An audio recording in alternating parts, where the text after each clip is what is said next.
Hello, Doc, alcoholic addict, amongst other things, and welcome to another fantastic edition of Sober School.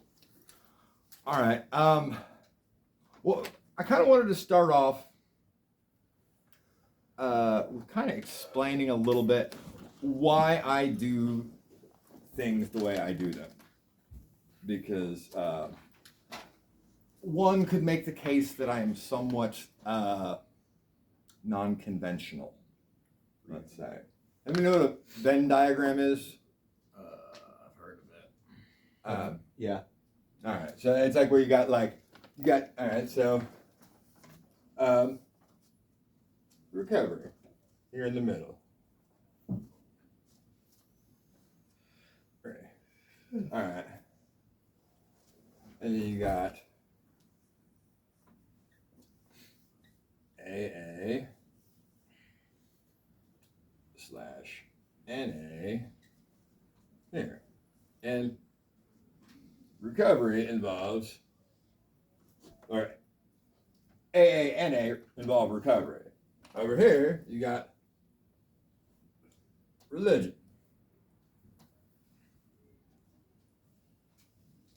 And recovery involves religion.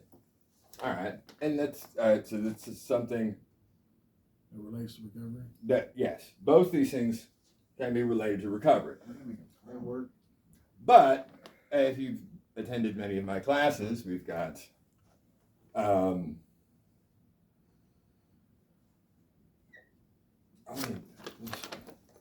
the flower is black.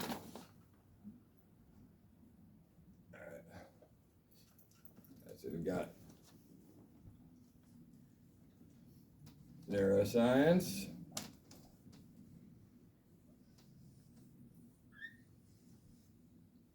involves recovery. We've got evolution.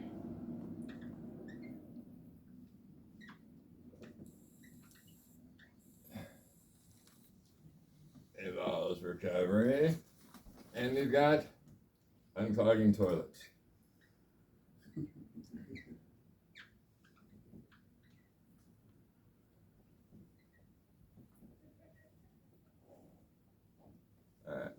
And I've related all these things to recovery. To the end where everybody here is different. Like, we're coming from a lot of different places. There's different things about us. We have different knowledge sets. We have different strengths, different weaknesses. And so basically my goal in teaching this class is to come at recovery from a bunch of different fucking angles. To the end, hopefully, finding angles that you guys can relate to. Because I don't really care how you get here. Whether I don't really see any angles. I will draw a different type of diagram. Don't think I won't. But you get the point. Like I go about things in a bunch of different ways and tie them all back into recovery because I want to. I'm playing the odds. I want to make sure I find hopefully something that you can relate to or get something out of that ties you to here. And I'm sure, yeah, for you, it's probably unclogging toilets. Today specifically,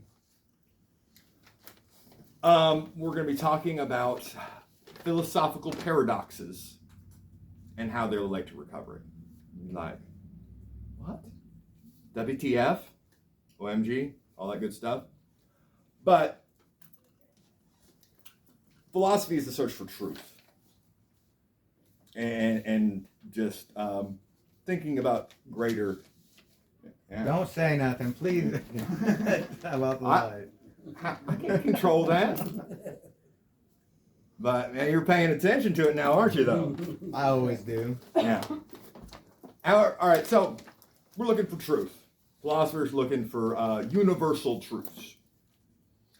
Has anybody heard of Plato's cave allegory? You're cheating.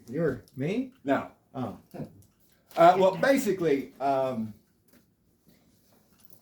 in Book 7 of Plato's Republic, 2,400 years ago, he wrote this as an allegory about Plato's cave, saying that, so imagine for a second, like, say like 3 or 4 of you guys were chained up in a cave from birth. And you're just, you're chained up, like facing the wall.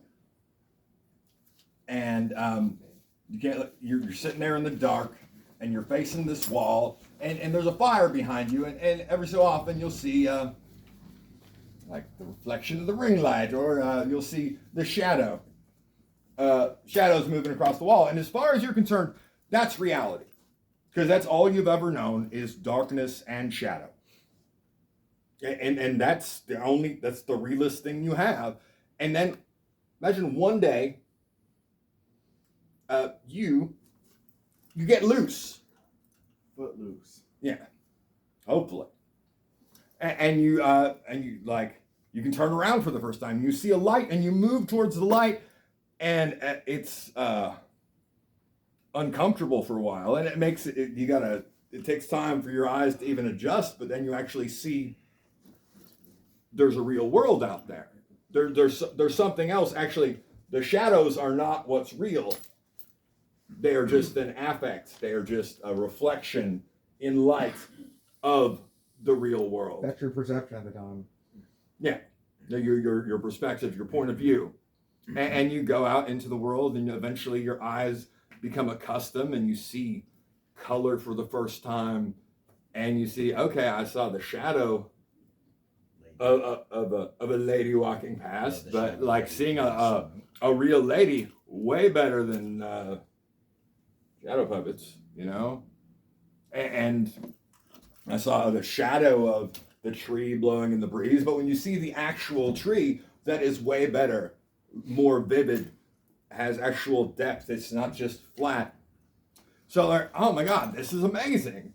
I got to go back and tell my buddies. So you go back into the cave, and well, first off, going back in the cave, it's like now your eyes got to get adjusted again because you got used to the light. Now you're going back towards the darkness, and you eventually find your buddies, and you try and tell them, hey man, there's actually a real world outside, and they look at you like you're nuts because you must be crazy. Like that trip you just went on must have done something to you. There's something wrong with you. This is obviously what's real. You got problems. And he tied that into, okay, that's what trying to be a philosopher is. Basically trying to show people there is a real world when all they've known is darkness and shadow.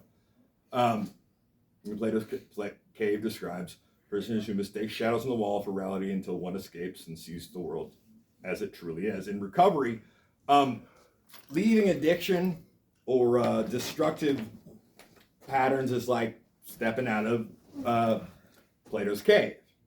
What once felt real, like living in darkness and shadows of things being the only, we start on shadow people, but shadows of things being the only thing you know, and our what once felt real and familiar, the shadows, is revealed as just an incomplete, just a literal reflection, or actually an antithesis of a reflection, and is incomplete.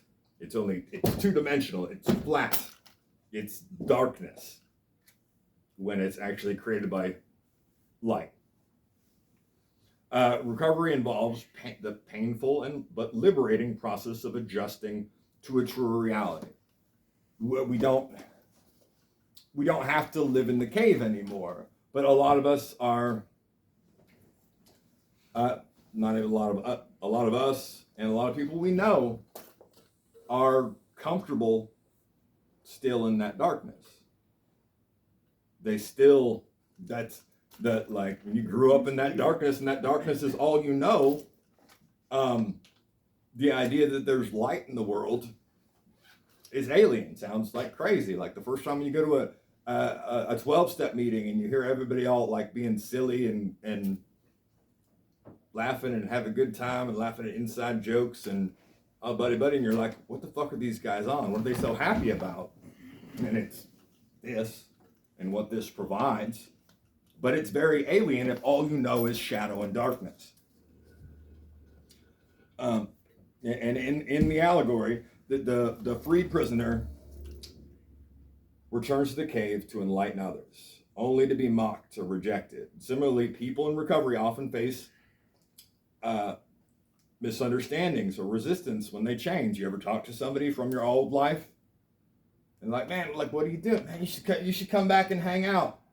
Or like, man, you should go out sometime, or you know, like, or like look at you like you're a turncoat for getting your fucking life together. And it kind of gets you in the feels a little bit. But it's like going back to my allegory of the cats, you know, you can't, like, I know it's way nicer for a cat to be inside, but if a cat's not ready to come inside and outside's all it's known, it's probably going to resist. It's probably going to scratch you or climb a tree or run out in the street and get hit by a car. The paradox is learning to live authentically without needing universal validation. You guys know, I would hope you guys know, it is way better in the light than living in the darkness. Like having a three-dimensional world, just not a flat, dark, shadow puppet world where nothing really has any meaning. It's just, you can tell what things are, but they don't really mean anything. It's just flat and dark. And it's way nicer in the light. Because it's getting sick of the darkness or the stick in the scenarios, what gets a lot of people sober in the first place. Getting tired of losing jobs and losing relationships and fucking wasted money and waking up hungover and or dope sick. That's a good way to motivate. You can get, it's definitely the stick that makes most people want to get sober in the first place, but it's the carrot. It's the light. And seeing the beauty of the world, or how beautiful the world, the real world can be, is what keeps people sober.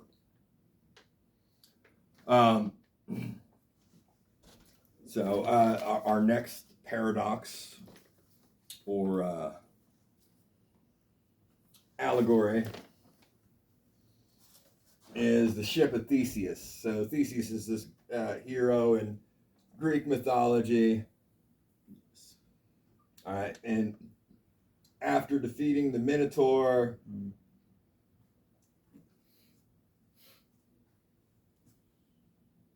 he goes back to Athens, and he's celebrated as a hero. And they even like haul his boat up onto the docks and make it a stand and stuff. And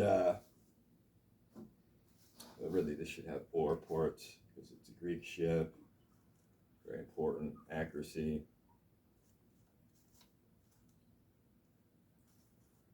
All right.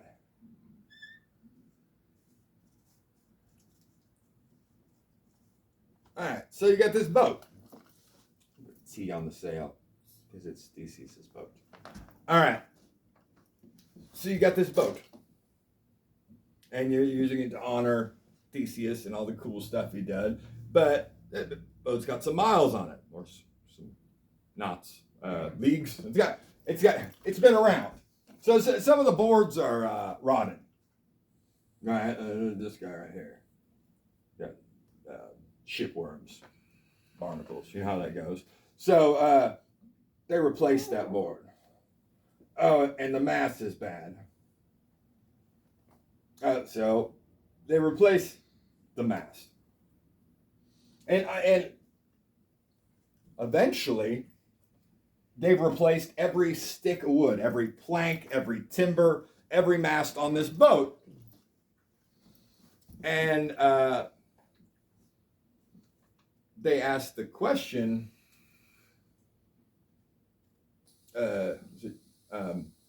is this still the ship of Theseus?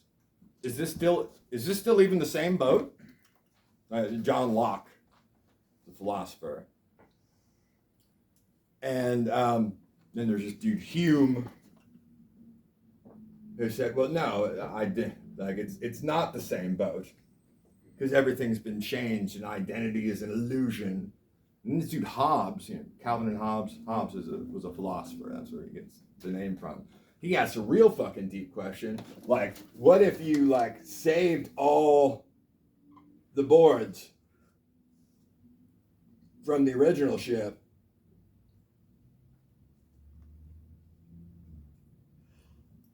and you put them back together,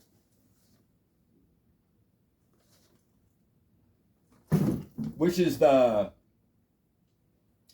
real boat? Which is the ship of Theseus?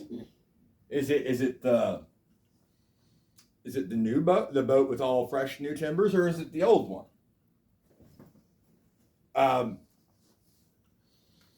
Another of my favorite quotes is Heraclitus. No man can wade into the same stream twice. The only constant is change. Like in effect, every person in this room is a ship of Theseus because there's virtually no cell left in your body that's the same after 10 years. Yep. Change every 10 years. So are you the real you, or is the dead cells you shit out the real you? There's a reason I keep. I say your consciousness is you. It's a transitory also, thing. we're probably separate from that in some sense anyway, because you would say that who you are is probably just your ego, not your consciousness. So, like, who you think you are is your ego, but who you truly are is probably harder to explain. Because somebody would be like, hey, who are you? You'd be like, oh, well, I like this guy. Not what you like, who you are. And then people will start saying, well, I am a good person. Like, not your characteristics. Who are you? People can't answer that question. Yeah, and like we could do a whole class on what is like the nature of quality. You might see that someday. Is that boat made solely out of the boards or out of more than the boards? Just boards. As the boards rot, they put in new fresh boards, and you take the old rotten boards. Can you imagine if they made a new you out of because this is has a lot to do with self-improvement and recovery.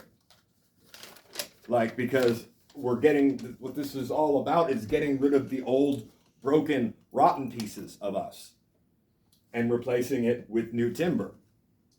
Replacing it with something that is functional and good. Do you get rid of it, or you change which end it is on a spectrum? Like turning it from bad to good instead of... You might be able to polish some of it up. Put a little, give it a little sanding, put a little shellac on it, a little varnish, a little spit and polish. Absolutely. Because there's, I really think what makes the ship of Theseus is who the captain is, who's driving. Paradox asks whether a ship that has every plank replaced over time remains the same ship. As someone replaces habits, relationships, and thought patterns in recovery, they may ask, if everything about me has changed, am I still me?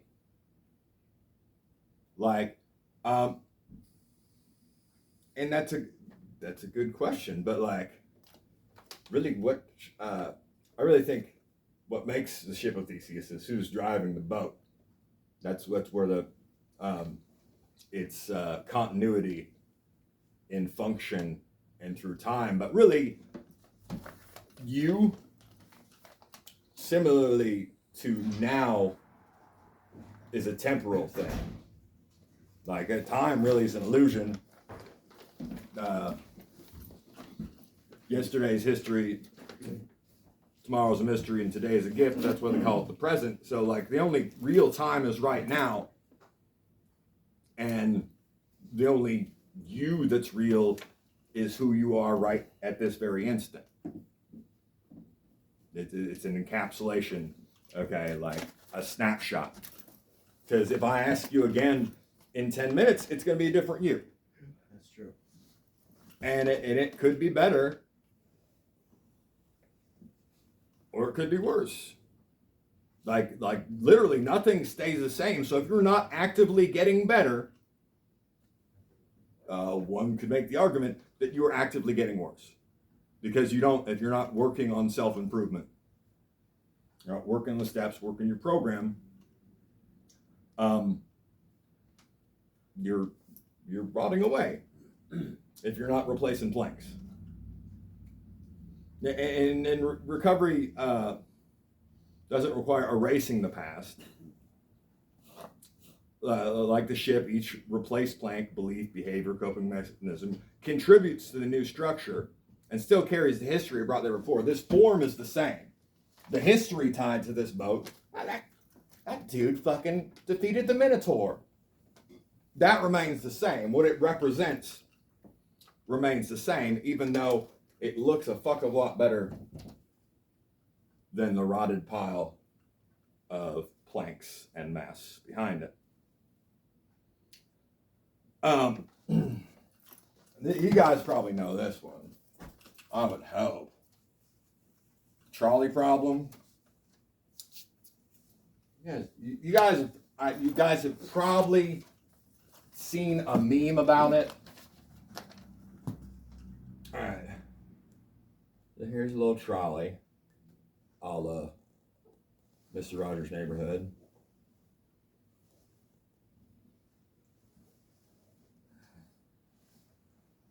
All right. And the trolley's on these tracks.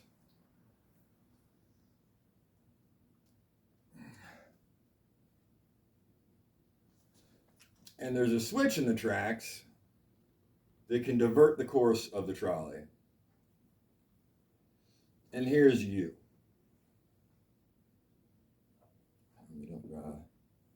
Standing here by the switch. And if this trolley is allowed to go straight,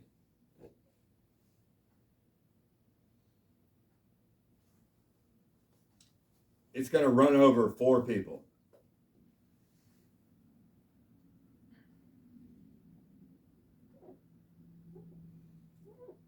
Who are tied to the tracks. But if you pull the lever,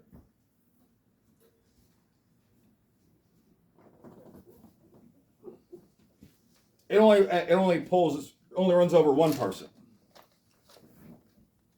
So what do? What's the right thing to do?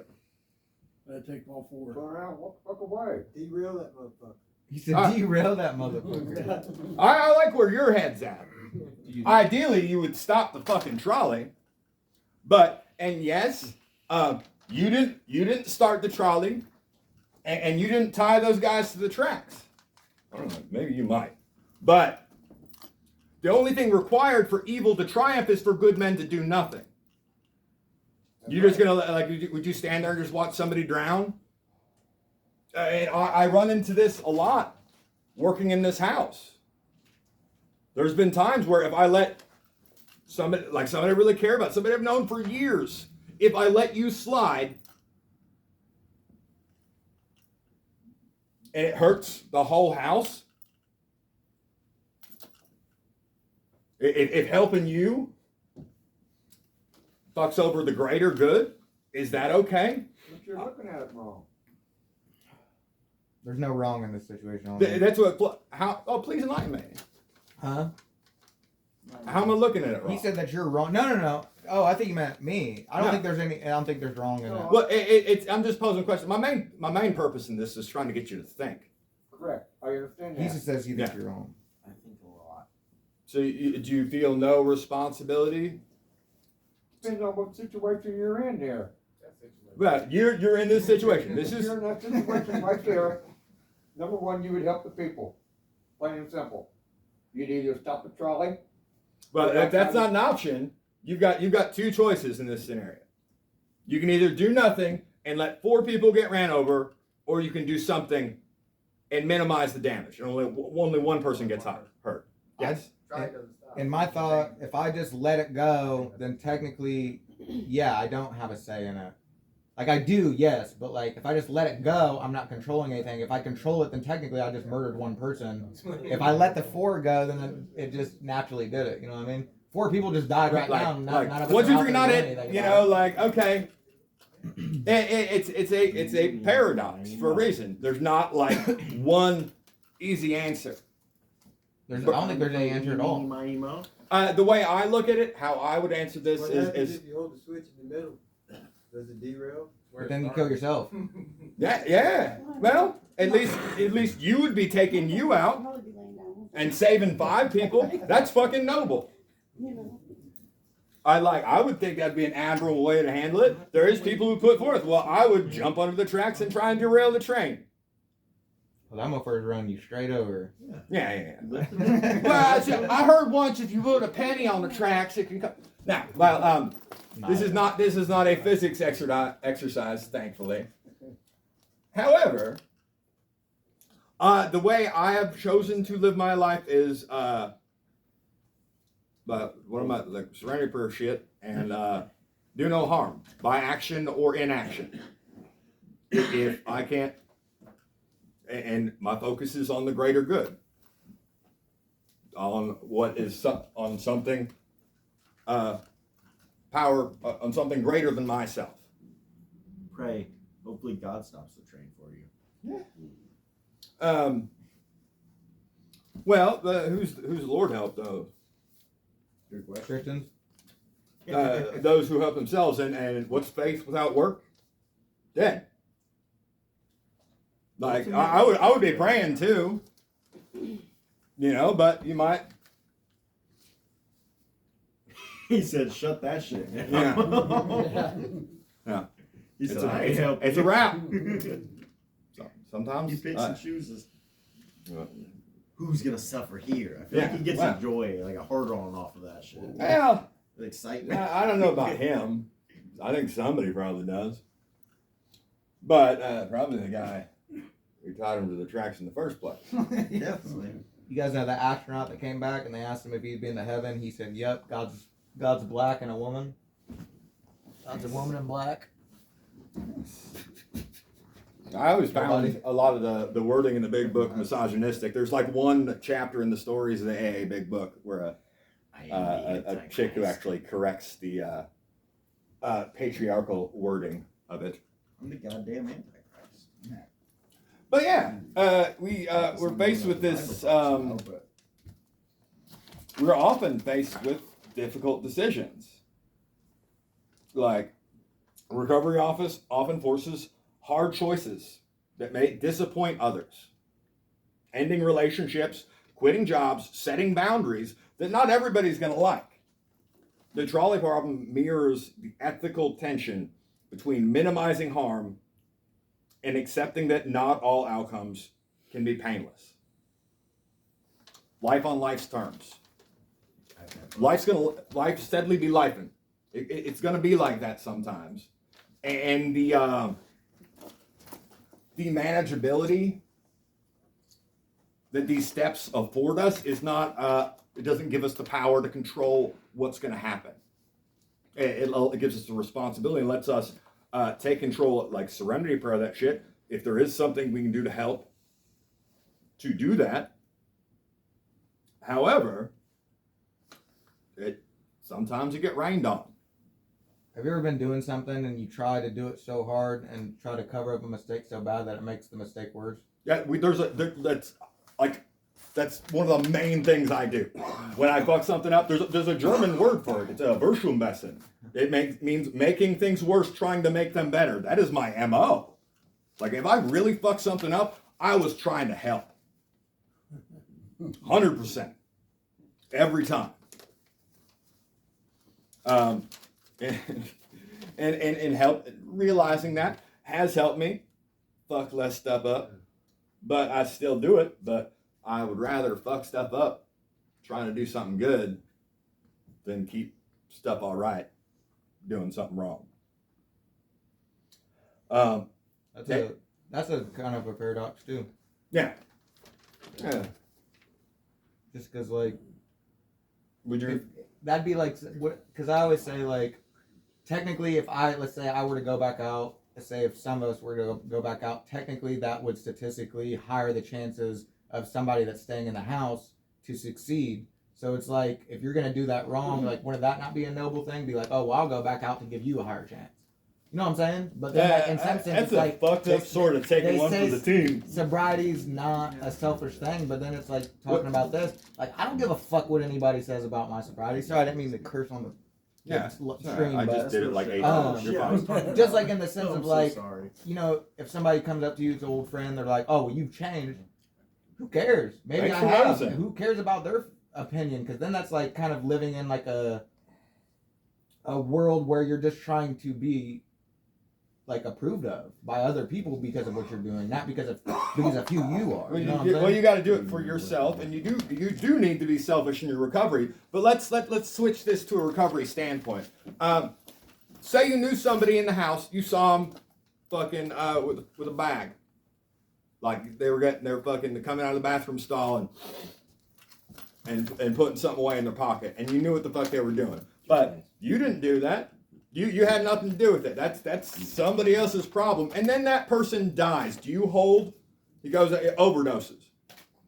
Do you have a responsibility in that? No. By your inaction? No. Well, you knew he was fucking up. So that's it. That's on him. That's like getting a level 1 for selling somebody some dope and they overdose. It's like that's their fault. I'm sorry, it is. Well, it 100% it is their fault. But if you could have done something in a recovery standpoint. Paradox. Here in the house, like, if you see somebody fucking up, you call them on it. Well, that's like if I go to the liquor store, buy some alcohol, and then drive home, and on my way driving home, I hit a family of 4 and kill them all. Is that the liquor store's fault? No. Thank you. No, but if I see you going to the liquor store or going into your car, like, and you're fucking fucked up, and I don't try and stop you, I would feel responsible for that. Personally. Would you be responsible or would you feel responsible? In my heart of hearts, I would know I did not do the next right thing. That's fair. And I that is thought the you same were as responsibility. I feel I have a responsibility to do the next right thing. So if I don't, I am responsible, at least in part, not entirely. You put yourself behind the wheel, you fucking relapse, whatever. I can't make you unfuck up, but if I see you fucking up, I gotta do the next right thing about it. Yes. What about something a little more abrasive, like instead of saying, okay, let me start over. So the most competitive measure against confrontation is intervention. We see it on TV now a lot more, and it doesn't always work as planned unless someone is ready. So what about something more abrasive, like calling someone dead out, saying they're wrong? And that way they go through a little rejection, which is pretty much the cycle. I mean, wouldn't that be better though? Better than what? Than trying to complete an intervention style. It seems like maybe I got you wrong. But Well, it seems like, I wasn't proposing necessarily an intervention, but I would feel I was responsible for doing something. Just like if I saw somebody drowning, like I didn't put you in the water, you know, but if I sat by and watched you drown, I would feel responsible. I feel like that's more direct. Well, I'm just trying to clarify the allegory. Yes. I was here about maybe 8 years ago, and there was a group in the house at the time, and there were people here in the house that were doing the wrong thing, and people that were obviously not doing the wrong thing, but they weren't holding those other people accountable, and a guy died in the shower of an overdose. Yeah. And Because nobody somebody did didn't do the anything next about right it. thing. Nobody did anything about it. Yeah, and sure, you didn't put those people on the tracks. You didn't put the bag in their hand, but standing by and knowing that something wrong is happening, knowing what the next right thing would be, is and not doing it, me personally, I can't speak for anybody else, but me personally, I would feel responsible. One time I overdosed, it was back in 2024, and do you know how pissed off I was when they fucking brought me back Oh to yeah, it life? sucks. Not like, no, I don't go into precipitate withdrawal. I'm not a heroin addict. That's why I overdosed. But like, I don't know. I wish. I mean, even at this point, like, and I was doing not something. Not even in a sad way, bro. Like, I was like, man, that's the only peaceful time I've ever felt in my whole entire life. What if that's what I was trying to do? You know, just leave me be. You know, it's like being suicide's illegal. Like, if you get up on a bridge, motherfucker, you're getting ripped off by the police. Like, I don't know. Like, I feel like in life, we should be able to make our own decisions and not have people intervene with it. Let's say those 4 people laid down on the tracks, and the other person laid down on the tracks. Who are you to say, oh, I'm going to move out of these 4 people from stop them from doing what they want to do and taking it as your responsibility to live through or live for them or make the choice for them if they're trying to make the choice themselves. Well, I'm not trying to. I'm not trying to take anybody's choice away. And then you're kind of outlining an entire different allegory. Right. Yeah. That's Like these are people. I drew them different because they are tied up. Granted, I didn't have more time. Run a road. These people want to live. Yeah, yes. They're going to help us. They're all 5 of them are going help us. Yeah. Please, help for the love of God, help us. We don't want to die. We got stuff to live for. I got kids. Yeah. You know, in that sort of scenario, sure, you could just stand by and watch it. 4 of them get ran over, but I just think it's kind of a dick move. I feel like there's some variables that are being left out here. But that's why this is a well-established, well-defined paradox. And you could definitely, it becomes a whole different thing by changing variables. What if this guy in the tracks is Jeff Bezos? 4 strangers and Yeah. that's your, hey, You 4 know, strangers and then your mom. you probably wouldn't have a problem pulling it. You know, fuck that guy. Sorry, Jeff. And that it really, we could talk about the fallacy of permanent solutions to temporary problems. But I always recommend, if you're thinking about ending it all, rob a bank. I shouldn't say that on YouTube. You might find something to live for, or you get killed by the cops. Either way, could be a win. You can just rob the bank with a note. Yeah, there you go. Squirt gun. Choosing recovery is an active decision. Doing nothing is still a choice. You know, the rush. If you choose not to decide, you still have made a choice. I think it's actually about this. Often one that allows greater harm to continue. Recovery reframes responsibility as choosing the least destructive path, even when it's uncomfortable. And that brings us to Sorites paradox.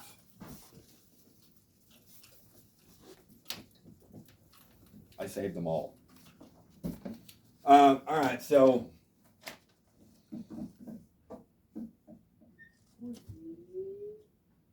all right.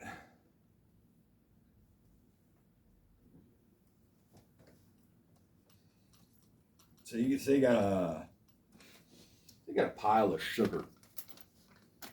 You got a heap. You got a heap of sugar. All right. Sugar burgers. Burger sugars. Man, we could.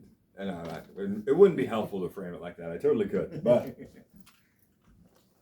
if I take a grain of sugar out, is this still a heap? Yeah. Yeah. All right. What if I take 2? Yeah. But at what point does it cease to be a heap? When you get a teaspoon on there. Is that where that's where many you're drawing grains the of sugar line? is that? Couldn't one say that's just a small heap? A smaller You could. heap Yeah. or a slightly less But large heap? technically, it would be a teaspoon. It wouldn't be. How many what the grains scale of, says. of sugar is that, though, Marcus? What? How many grains of sugar is a teaspoon? Somebody Google it. No. 1 gram. That's not what the scale says. Or like. So all right. So if I got a teaspoon of sugar, and I add a grain to it, does it become a heap? That's if you turn it upside down and make a pile. If it's set- Well, no, this is not in a measuring spoon. There's no accessorizing here. So if I I got a little teaspoon pile right there, and I add 1 grain to it. So you said when I take grains away and it becomes this, it's no longer a heap. But if I add 1 grain to this teaspoon, does this teaspoon become a heap? No, Why not? because it's still, In the spoon. No, it's more than a teaspoon. What is a heap? You, this is Fell on a the heap. first step. A pile, a mound. A heap of leaves. Yeah. I You don't know could if use anybody calls mound. it that, but- You could use pile. But yeah, so if I take away till it gets to this point, it ceases to be a heap. But if I add 1 grain to this, does it become a heap? Is that like being like is a pile? Correct. Is a stack of books a stack of So books? a Correct. teaspoon plus 1 grain is a heap. it depends on how you want to define a heap. Depends on how close you are to Yeah, it. but How you that's look at that. it. Now you're thinking. That's what I was thinking. Shit. It's about incremental change. If removing 1 grain doesn't stop a pile from being a heap, when does it stop being one? Recovery works the same way. No single day defines transformation. It's not gonna be just like one day, okay, I had a really good day today. I'm recovered now. You're never gonna be recovered. Exactly, because it's a transitory thing. It's always I would It's say action. in the It's current only state. by, this is a program of action. It's only by And practicing every these day principles in process. all our affairs and 10, 11, 12 in this shit that makes the past tense in step 1 work. That's the only way we were powerless and that our lives had become unmanageable is by actively doing this. That's why you're here, because you got into drugs or you got into alcohol, you was unable to control it. You know damn good and well if you go back in a situation where the drugs are, or your buddies are doing drugs, or you're drinking goddamn beer with your buddies, you're gonna fucking relapse. There's no fucking ifs, ands, or buts about it. I don't care who you are. All right, Mark. No, we're right there with you. Fucking testify. He's over there hitting the table. I'm lying. Don't get me started. Tell us more about the teaspoon. But recovery works the same way. No single day defines transformation, yet gradual change produces undeniable results over time. Just by consistently doing little things, just getting a little bit better. You're just adding 1 grain at a time to this teaspoon. Because that's all, like a lot of people, that's all the recovery we have right now. We got a teaspoon of recovery. We're trying to turn that teaspoon in a heap, but we can only do it 1 grain, 1 day at a time. That's what we're doing now. Yeah. We're staying in the group and stuff like that. It's like in the army, you they make break them that make piles of cycle- sand with a fucking plastic spoon. You're gonna You fuck should up. tell me I about guarantee it. you. I thought Yeah. this was I've been also- there. I've done it. But like it just left alone, like the wind blows. You know, it could rain and start dissolving that sugar. If you're not actively adding to your pile, to your heap, to your mound, You're not gonna amount to nothing. you can be diminished. But some days it really blows, as we can all attest. But if the wind blows east, it'll blow onto the little pile, and it'll then become a heap. But yeah, like we can draw distinctions all day on what does or doesn't define a heap. But this is about incremental change. It's about adding to our pile consistently, 1 day at a time. We should be pretty good at this. Yeah. Well, practice makes perfect. Perfect. That brings us to the paradox of control, which is paradoxical because letting go to regain control. This is the only instance that I'm aware of that you win by surrendering. We try to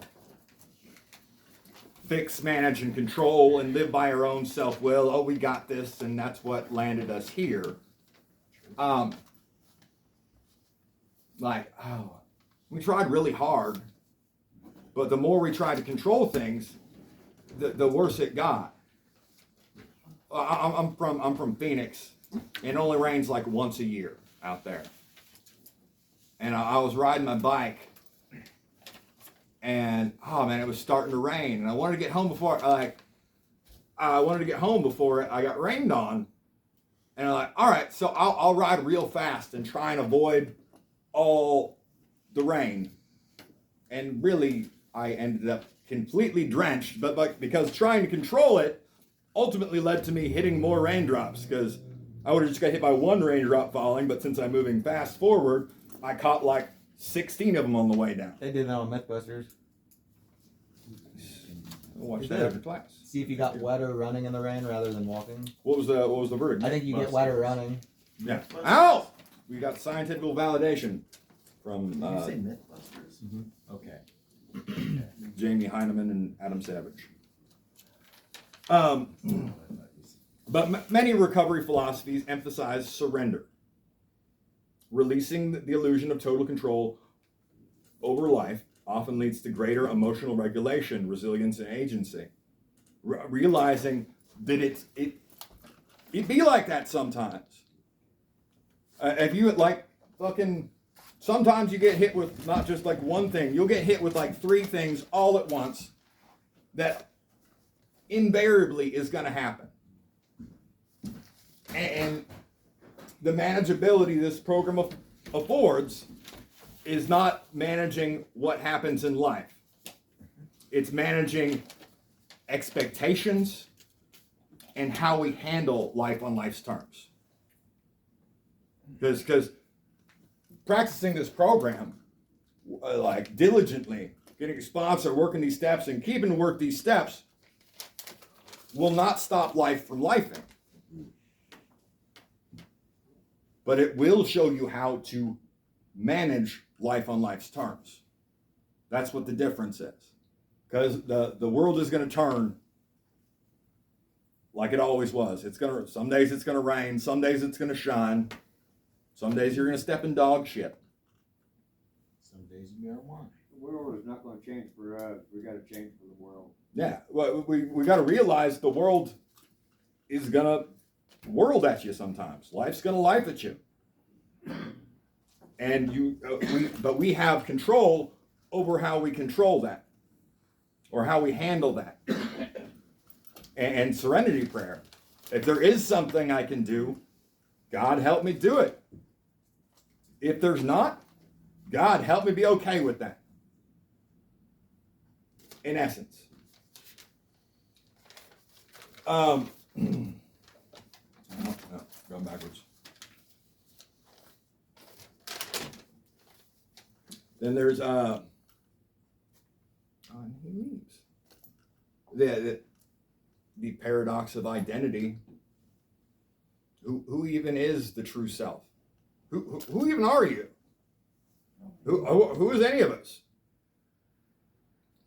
Like philosophy questions whether identity is even fixed. Is it discovered? Do you discover who you are? Are you just who you are? I am that I am? Or is it continually formed? Is who you are, is you a right now thing? That's what I lean towards. Who you are is a snapshot of everything you were and all the improvements or deficiencies you've acquired up until right now. Recovery raises the question, was I always the person beneath the addiction? Or am I becoming someone new? The paradox suggests both can be true. Identity can both at the same time be rediscovered and created simultaneously.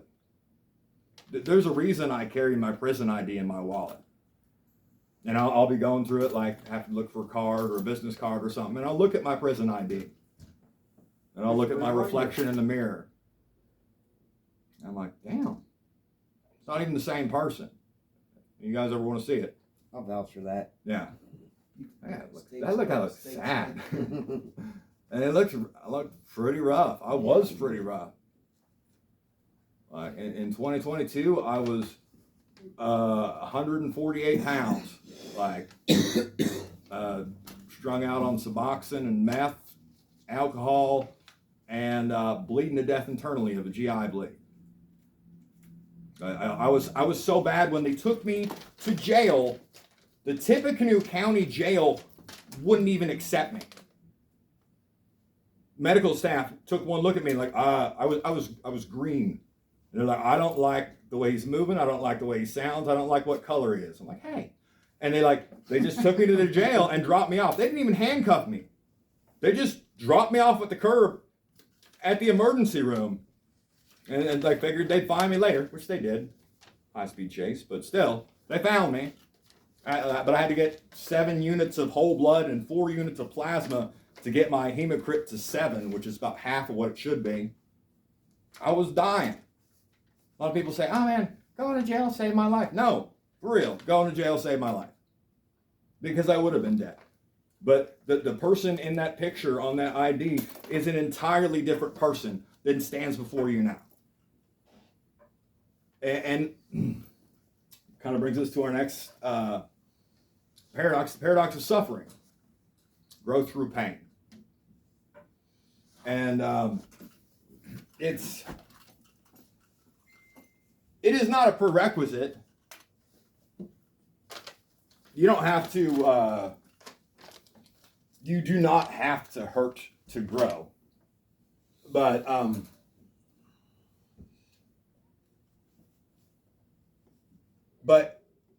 pain can be a double-edged sword. It can either definitely, it can build you up, or it can break you down. Like, all depends on how you use it. And we have that choice. We can I could let all the fucked up things that happened in my life, I could just feel sorry for myself. I've been hit by over a dozen cars and struck by lightning 2.5 times, and I was molested and beat and fucking poor and got locked up and fucked up 1,000,000 times. Be like, oh, woe is me. That's definitely that's a shitty situation. Those are all shitty situations. You're wrong, man. Getting struck by lightning kind of sucks a little bit. It feels a lot like belly flopping on the concrete while pooping your pants, and smells very similar. However, many philosophical traditions argue that suffering, while undesirable, can be a source of meaning. If I use all the fucked up shit I've been through to know what not to do and become a better person, use it as motivation, use it to help you guys, then all that messed up stuff I went through, all that pain, is to my benefit. It's a blessing. It's a salty blessing, but it's a blessing nonetheless. And while pain is not inherently good, confronting it and dealing with that shit can catalyze wisdom and empathy and lasting transformation. So maybe we, maybe I misspelled it. I just pictured belly flopping off the concrete and she hit the concrete. Maybe it's I just imagine. no pain, no gain. But that's all I got. Thanks, Doc. Thank you, Doc. No problem.